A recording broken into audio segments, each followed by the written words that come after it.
एकै दिन 10वटा घरको गृह प्रवेश, बाढी पीडितको जीवनमा फर्किँदैछ खुसी।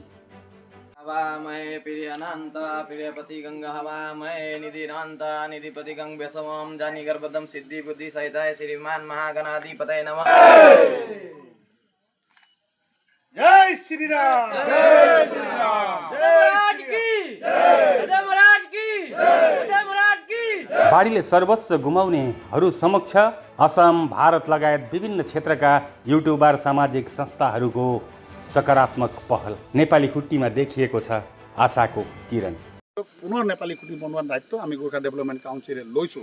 र अस्थायी शिविर बनाবলৈ प्राय 10টা দিনত আমি 21খনকৈ ঘৰ ইতিমধ্যে আমি প্ৰায় 16-17টা ঘৰ কমপ্লিট হৈ গৈছে।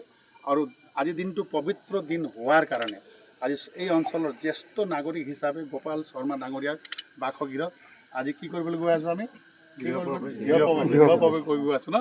गोर्खा उन्नयन परिषदको सकारात्मक पहलमा मिसन नेपाली खुट्टी नामले निर्माण गरिएका 10वटा घर एकै दिन सम्पन्न गरी गृह प्रवेश गरिएको छ।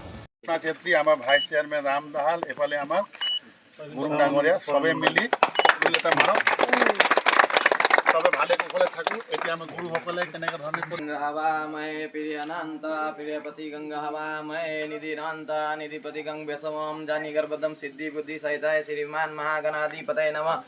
ओम देव शांति अंतरिक्ष गुं शांति पृथ्वी शांति राप शांति लोकदय शांति वनस्पतय शांति सर्वगण गं शांति सामा शांति रेधि। बाढीका कारण घरबार गुमाएका पीडित परिवारलाई पुनः सामान्य जीवनशैलीमा फर्काउने उद्देश्यले निर्माण गरिएका यी घर हस्तान्तरणसँगै परिवारको खुसी देख्न पाइएको छ। पीडित जनताको दुःखमा साथ दिँदै उनीहरूको जीवनलाई सहज र व्यवस्थित बनाउन गोर्खा उन्नयन परिषदले गरेको यो पहललाई स्थानीय स्तरमा सकारात्मक प्रयासमा लागि परेको देखिएको छ। नयाँ घर पाएसँगै बाढी पीडित परिवारले सुरक्षित आवाससहित नयाँ जीवनको सुरुवात गर्नेछन् अब उसो। हुन त धेरै घरहरू यस हाल अझै पनि निर्माण हुन सकिरहेका छैनन्, तर विभिन्न सामाजिक संस्था, युट्युबर लगायत गोर्खा उन्नयन परिषदले पनि जुन प्रकारले कार्यहरू सम्पादन गरिरहेको छ, आशा राखौँ छिट्टै नै सबै घरहरू मर्मत या त पुनर्निर्माण भएर उहाँहरूको गृह प्रवेश अवश्य हुनेछ।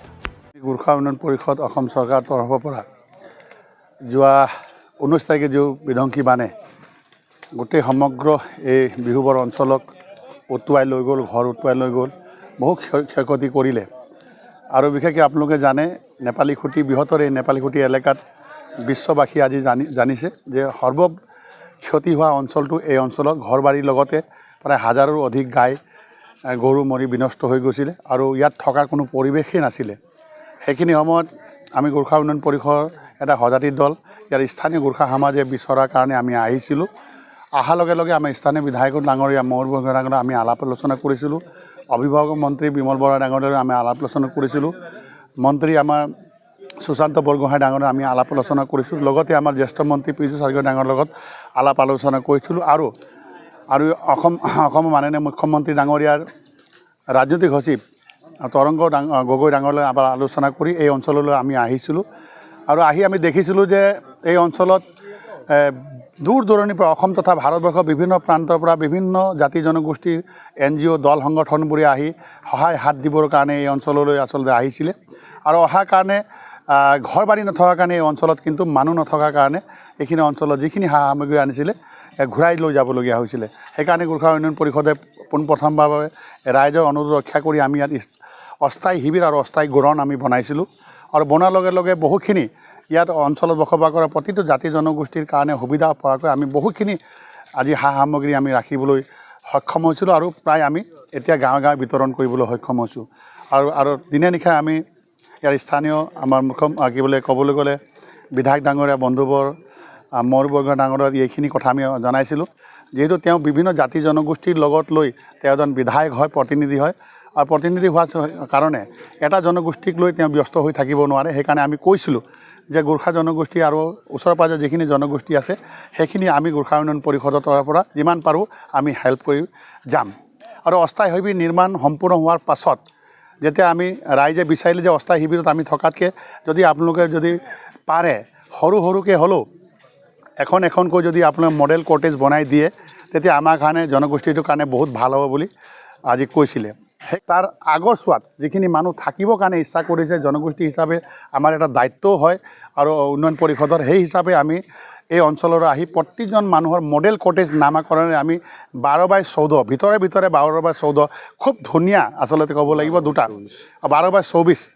12/24 আমি মডেল কটেজ বনাবলৈ আমি আগবাঢ়িছিলোঁ। সেইখিনি সময়ত মানৱ ধৰ্মৰ আমাৰ আৰাধনাত আকৃষ্ট আমাৰ যিখিনি মানৱ সেৱা সমিতিৰ আজি সেৱকসকলে আহি যেনেধৰণে আমাক চবেই মিলি আমাক বুলিয়ে নহয় আচলতে আমি চবেই মিলি যিখিনি যোগাৰ দিব লাগে আমি দিলোঁ। খোৱা বোৱাৰ পৰা আদি কৰি টিনপাত বা বেতৰ পৰা যিখিনি যোগাৰ দিব লাগে আমি দিছোঁ। লগে লগে মানৱ সেৱা সমিতিৰ সেৱকসকলে আহি দিনে নিশাই প্ৰায় আজি 15 দিন কষ্ট কৰি আমি সকলোৱে মিলি আচলতে এইখিনি স্থানীয় আমাৰ নেপালী খুঁটি বৃহত্তৰ নেপালী খুঁটি অঞ্চলত বসবাস কৰা প্ৰতিটো জানিগো অকল গোৰ্খা বুলি নহয় বিহাৰী বেংগলী যিমান আছে এইখিনি আমি বাঁহৰ খুব মডেল কটেজ নামেৰে আমি গৃহ আমি নিৰ্মাণ কৰিছিলোঁ। আৰু আজি পবিত্ৰ দিন 19 তাৰিখে এইখিনি বানে পলহে লৈ গৈছিলে আৰু আজি 1 মাহ পাছত 19 তাৰিখে পবিত্ৰ দিন তিথি পৰিছিলে আৰু আমি ইয়াৰ স্থানীয়বাসী ৰাইজৰ লগত আমি আলাপ আলোচনা কৰিছিলোঁ যে আমি এই 19 তাৰিখতে আমি ঘৰ ধুনীয়াকৈ ভেটি বনাম। আপোনালোকে দেখিছে একদম লাইনে আপোনাৰ আমি ঘৰ বনাবলৈ সক্ষম হৈছোঁ।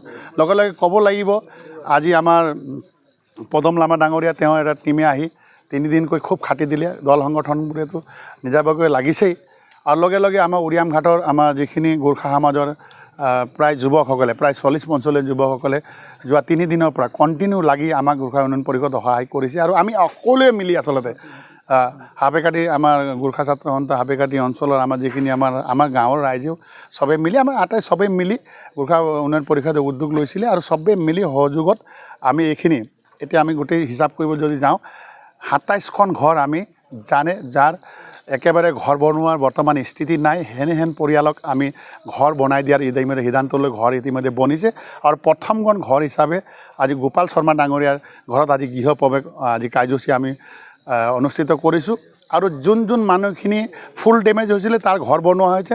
হাফ ডেমেজ যাৰ হৈছে আমি কাৰোবাক 3 বান্ডিল আৰু কাৰোবাক 2 বান্ডিলকৈ আমি টিন দিবলৈ গোৰ্খা উন্নয়ন পৰিষদ তৰফৰ পৰা আমি প্ৰতিটো গোৰ্খা সমাজক যিখিনি ক্ষয়ক্ষতি হৈছে বিধায়ক ডাঙৰীয়া যিহেতু 20 খিলাকৈ টিং দিছেই আমি গোৰ্খা উন্নয়ন পৰিষদৰ তৰফে গোৰ্খা সমাজৰ হৈ আমি প্ৰতিটো আমাৰ হাফ ডেমেজ পৰিয়ালক আমি 2 আৰু 3 বান্ডল ঘৰ চাই আমি টিন দি তেওঁলোকৰ সহায়ৰ হাত আগবঢ়াবলৈ আমি সক্ষম হৈছোঁ। আৰু খুব আনন্দ লাগিছে যে তেওঁলোকে যি ধৰণে মন ভাঙি গৈছিলে যে এই অঞ্চলত আমি ঘূৰি নাহোঁ নেকি নাথাকোঁ নেকি খুব মৰিশালীপূৰ্ণ এটা পৰিস্থিতি ইয়াত আছিলে। কিন্তু আজি আপোনালোকে দেখিছে গোটেই চাকি বাতিয়ে ভৰপূৰ কৰি কীৰ্তন সমাৰ কৰি আজি শিৱ থানত আমি পূজা কৰি আমি আমাৰ কি বোলে দুৰ্গা মাৰ মন্দিৰত আমি চাকি জ্বলাই পুনৰবাৰ যে এইখিনি ঠাইত যে মানুহ থকাৰ পৰিৱেশ নিৰ্মাণৰ ক্ষেত্ৰত কিন্তু আমি আটাই মিলি আজি এইখিনিলৈকে আমি আহিব পাৰিছোঁ। ভগৱানে কৃপা মংগল কৰক আৰু অসমৰ মাননীয় মুখ্যমন্ত্ৰী ডাঙৰীয়া যি ধৰণে বানপীড়িত ৰাইজক সহায় হাত আগবঢ়াই আজি অসমৰ বিভিন্ন প্ৰায় লাখ পৰিয়ালক জীৱন্ত ঘূৰাই অনাৰ ক্ষেত্ৰত বিভিন্ন আজি সা সুবিধা দি বিভিন্ন ডিপাৰ্টমেণ্টৰ যোগেদি ৰাস্তা পদূলি APDCL পৰা আদি কৰি PSC ইৰিগেশ্যন ডিপাৰ্টমেণ্টক দিনে নিশাই কাম কৰি যেনেধৰণৰ এইখিনি ঠাইত এই বাতাবৰণ নিৰ্মাণ কৰিবলৈ যিসকলে কষ্ট কৰিছে সকলোলৈ আমি গোৰ্খা উন্নয়ন পৰিষদৰ পৰা বিশেষভাৱে আমি কৃতজ্ঞতা তথা এই অঞ্চলবাসী হৈ কৃতজ্ঞতা জনাইছোঁ।